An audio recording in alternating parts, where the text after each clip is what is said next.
To, kilala niyo ito? Ayan o.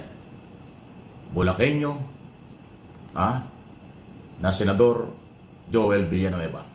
Pag nagsasalita ito, laging kinukot niya ang Bible. Pag nagsasalita ito, parang laging napakalinis, walang problema.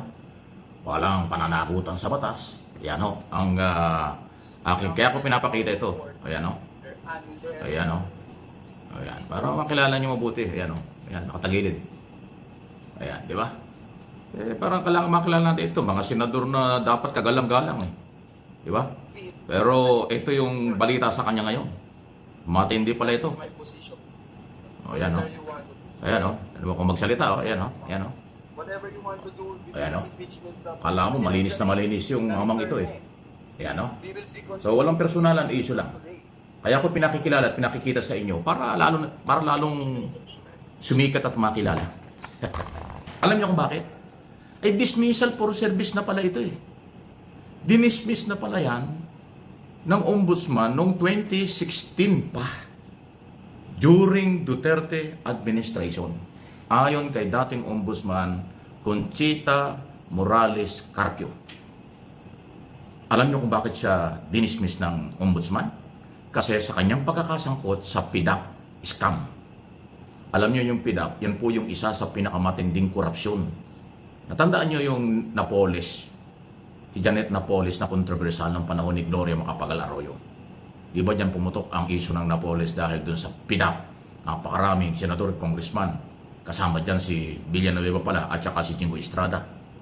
Pero sabi ni dating ombudsman Carpio Morales, meron siyang order na dismissal or public service or serbisyo.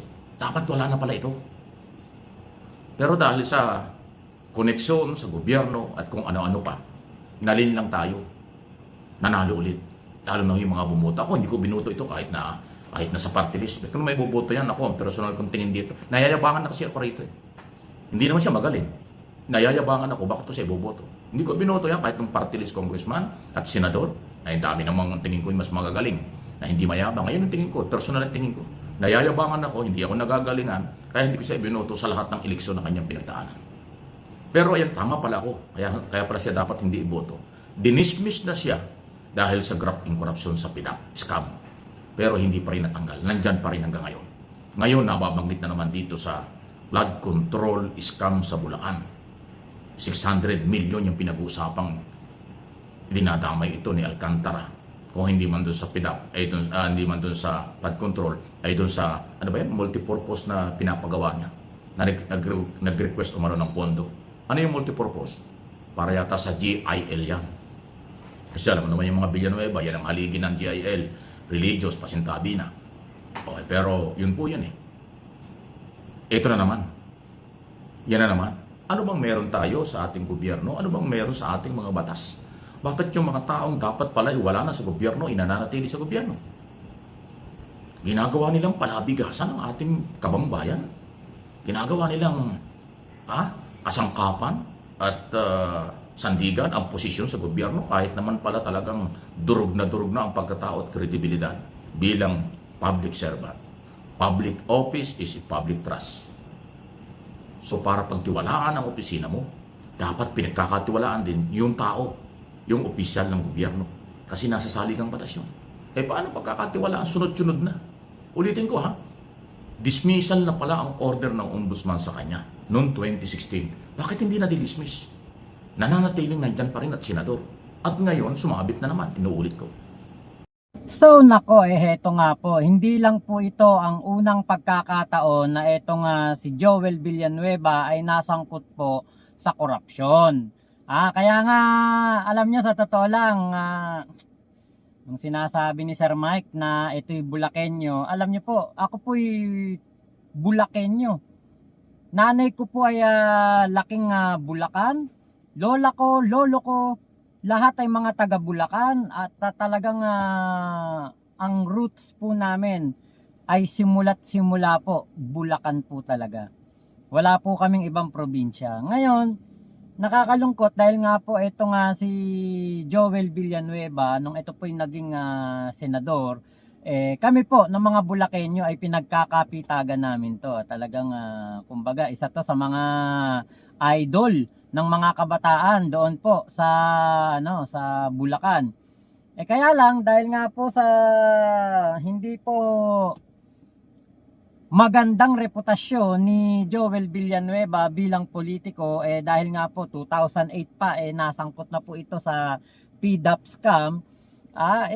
Nakakaya, alam nyo, yun yung nararamdaman ko. Nakakaya pag nababanggit na Bulakenyo tong si Joel Villanueva.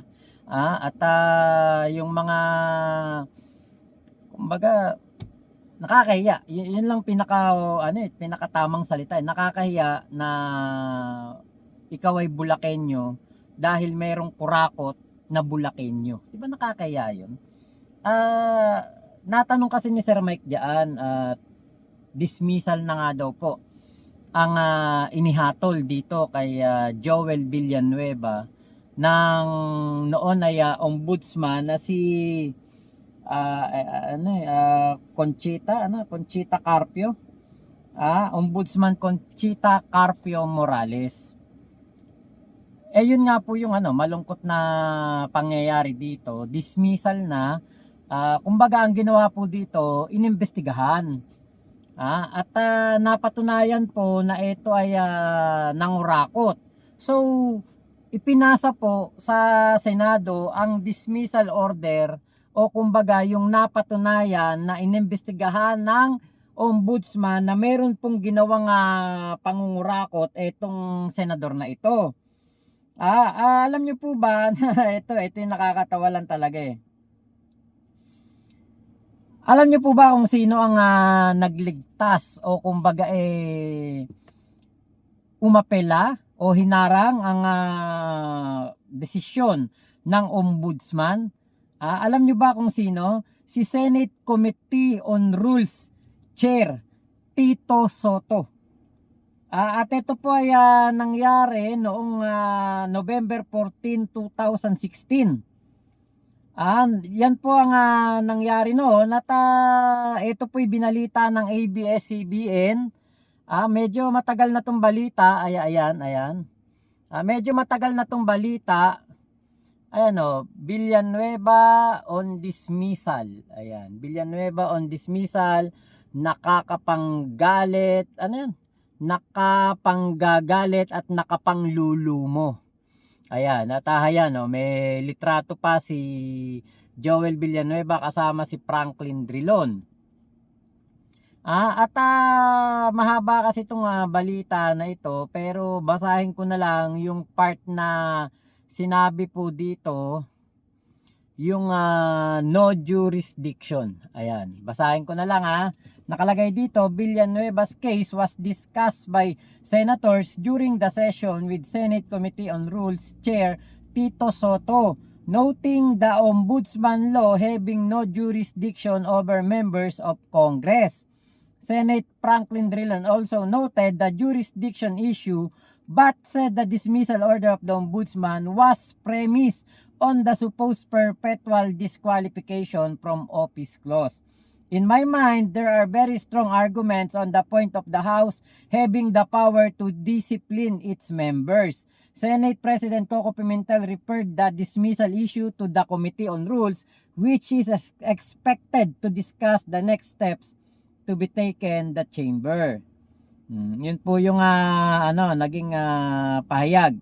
At ito nga po ito na yung kumbaga na na natin dito, napagtanto natin parang maling-mali ang pagkakasave ni Tito Soto dito kay Joel Villanueva dahil ayan na naman kasi alam nyo dismissal na yun di ba? At sa dismissal na yan, di ba, sana tinignan naman ng ating Senado noon 2016 po yan kung ninyo November 14, 2016. Si Digong na po presidente niyan.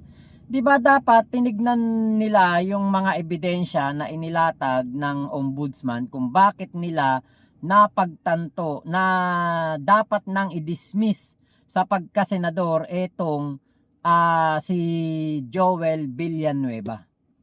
Kung bakit kailangan na. kung bakit nararapat na itong masipa sa pwesto bilang senador.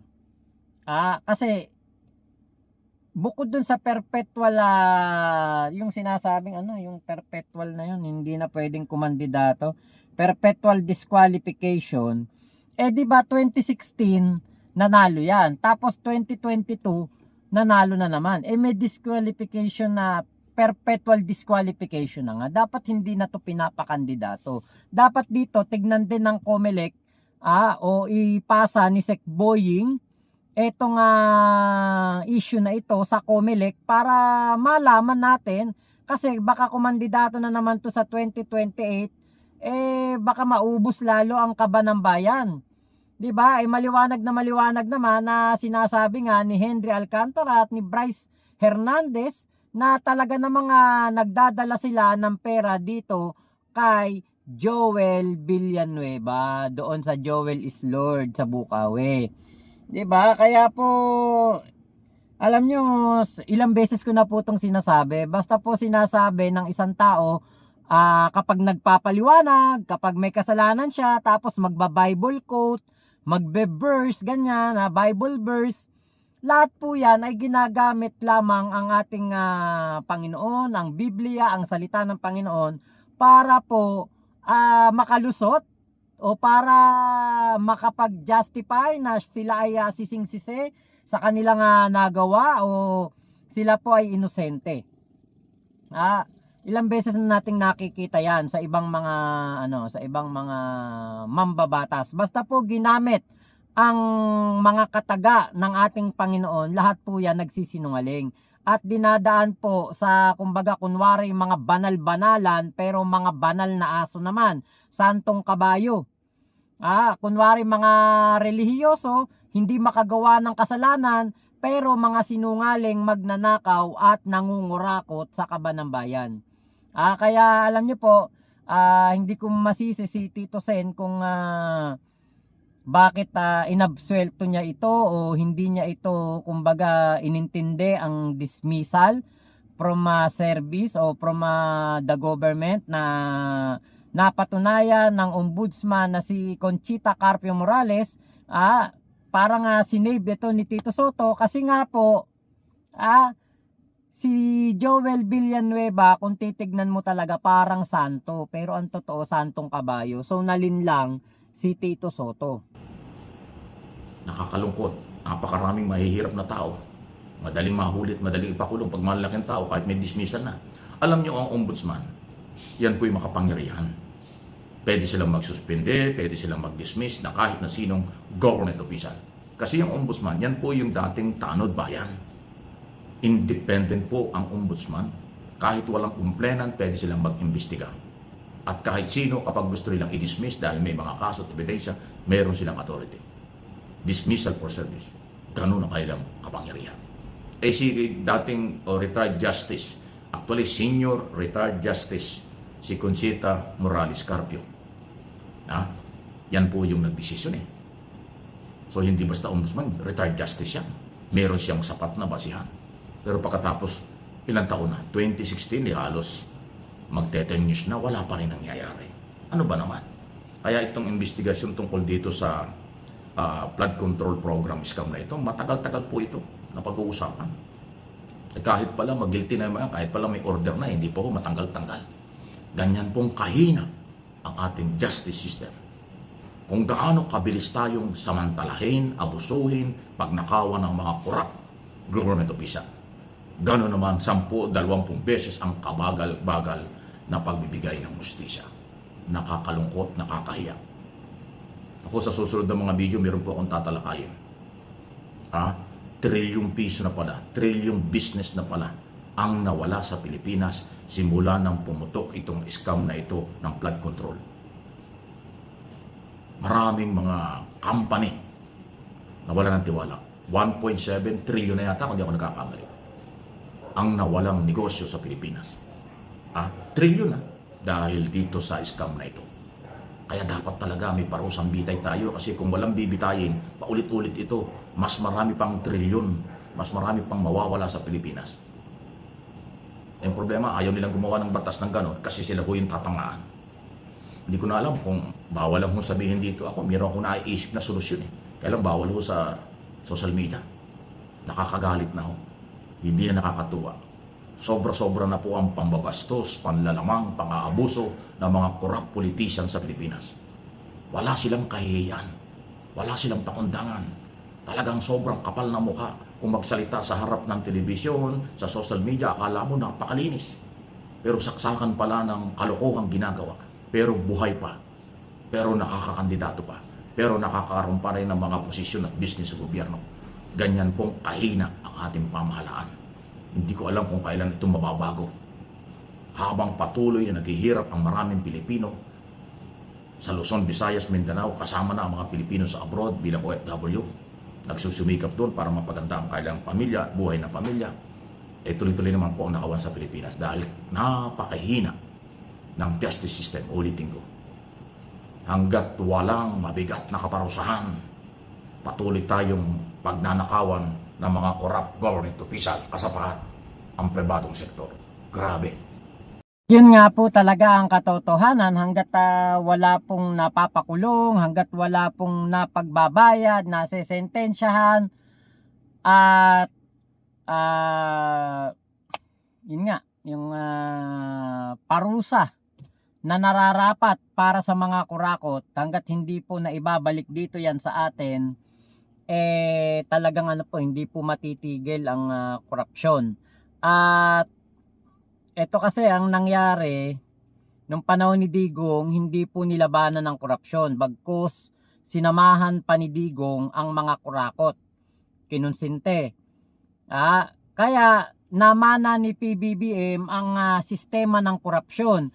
At sa totoo lang, pag dinilay mo ng isang araw ang paglaban sa korupsyon, napakalaki na nawawala niyan sa ating bansa. Simula nung naging presidente si Digong, 6 na taon.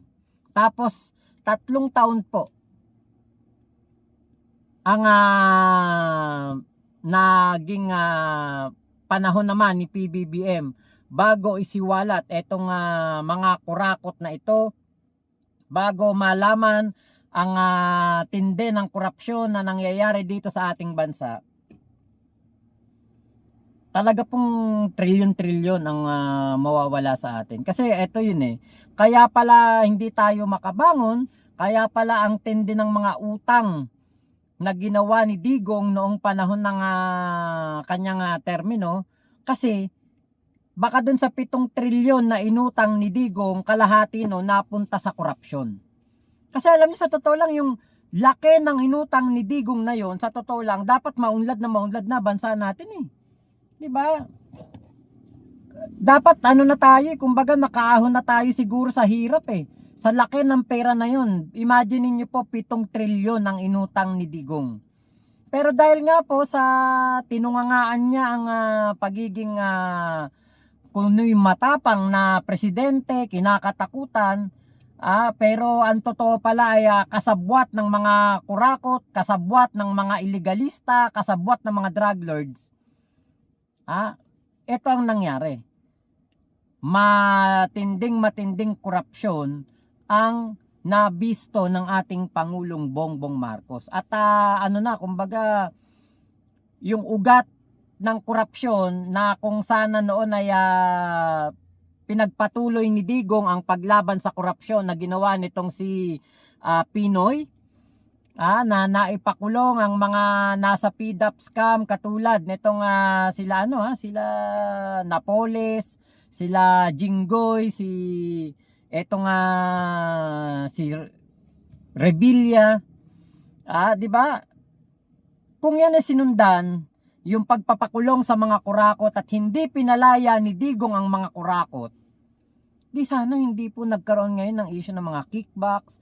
Kasi alam nyo, master na nila yan Daig pa niya nag-aral sa Harvard kung paano mangungurakot itong mga senador na ito. Hustler na mga yan. Kaya alam nila kung paano malulusutan ng korupsyon at kung paano nila hindi mapagbabayaran ang korupsyon na kanilang gagawin. Sobrang hustler na ang mga taong ito. na pinakawalan ni Digong. Ang nangyari, mas lalo pong lumaki ang ulo at naging malakas ang loob nila. Dahil nga po, syempre, ang kanilang kasabwat ay mga district engineer at assistant district engineer na. Baka nga meron pa dyan kasabwat, pati regional director, hindi na lang din pa naiimbestiga, hindi pa nahalukay. Kaya alam nyo, etong ginawa ng ating Pangulong Bongbong Marcos, matatatak to sa history na yung kanyang ginawang paglaban sa korupsyon ay hindi po biro at hindi katulad ng ginawa ni Digong noon na puro forma lang, puro bunganga lang, puro kunwari ay merong ipapakulong, may tatanggalin. Pero ang totoo, inililipat lang ng ahensya. Yung mangungurakot sa Bulacan, ililipat sa Cavite. Yung mangungurakot sa Cavite, ililipat ng Zambales, ng Pampanga.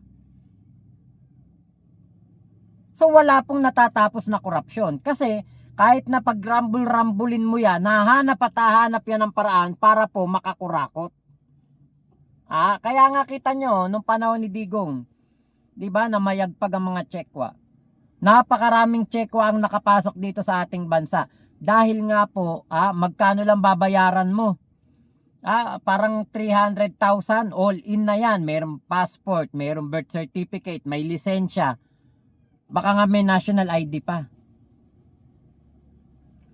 At saan maraming mga tsekwa na nakakuha ng birth certificate? Sa Davao Region. Diba? Kaya alam niyo po, etong paglaban sa korupsyon ng ating Pangulong Bongbong Marcos, umpisa pa lang to, hindi to matatapos. Dapat ang susunod na presidente, lalabanan din ng korupsyon. Kasi kung ang susunod na presidente ay ihihinto ang ginagawang paglaban ng ating Pangulong Bongbong Marcos sa korupsyon, sigurado ko, mamamayagpag pong muli ang mga kurakot. Hindi mahihinto. Babalik lang tayo sa square one. Back to zero. Kaya hindi kayo nagtataka palaki ng palaki utang natin sa bansa. Bakit? Kasi yung mga tax na binabayad natin, pinambabayad lang din natin yan ng interes sa utang ni Digong. Ngayon, habang bayad tayo ng bayad ng interes, kapag hindi natin binayaran yung mismong inutang natin, yung base credit ba tawag dyan? Yung pinaka-inutang natin. So let's say, kunwari, umutang tayo ng 1 trillion, ang tubo ay 100 billion. Kada taon, pagpalagay mo na lang, kada ilang buwan, mayroong tubo yan, kailangan bayaran, quarterly. Hanggat hindi mo binabawasan yung pinakabuod ng utang, hindi po matitigil ang pagbabayad natin ng utang. Tapos yung kinikita ng gobyerno mapupunta lang sa mga proyekto ng mga kurakot.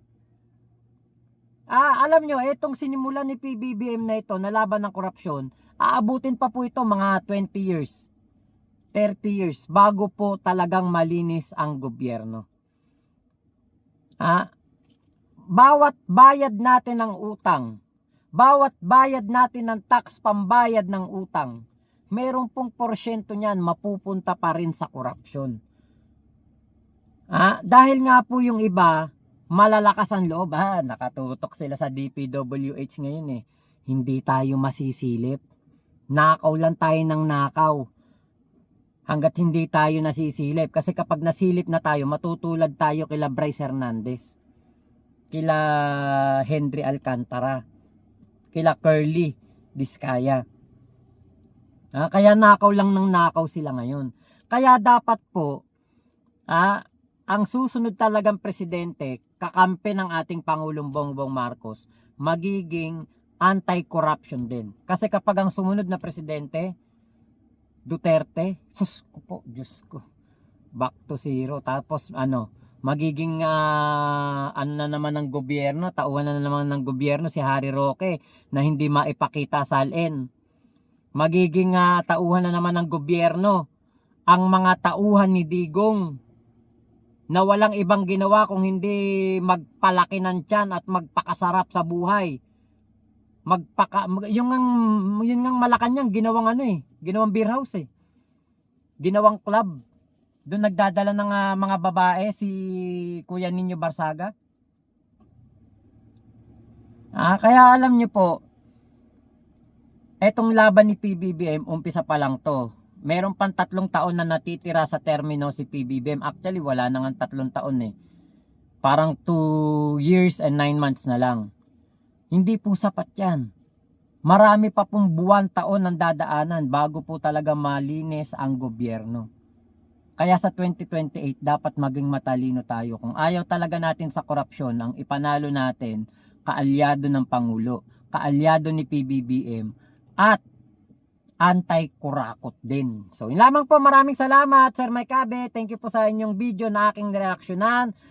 Thank you po sa lahat ng mga sumusuport at nanonood po dito sa akin channel. Ingat po kayo, nasan mang panig kayo ng mundo. Momo, chup chup. Love you. God bless us all, Pilipinas. God first. Salamat po. Huwag niyo pong kakalimutang mag-subscribe MA Pinoy TV at Mike Abe Opinions dito po sa YouTube. Salamat po.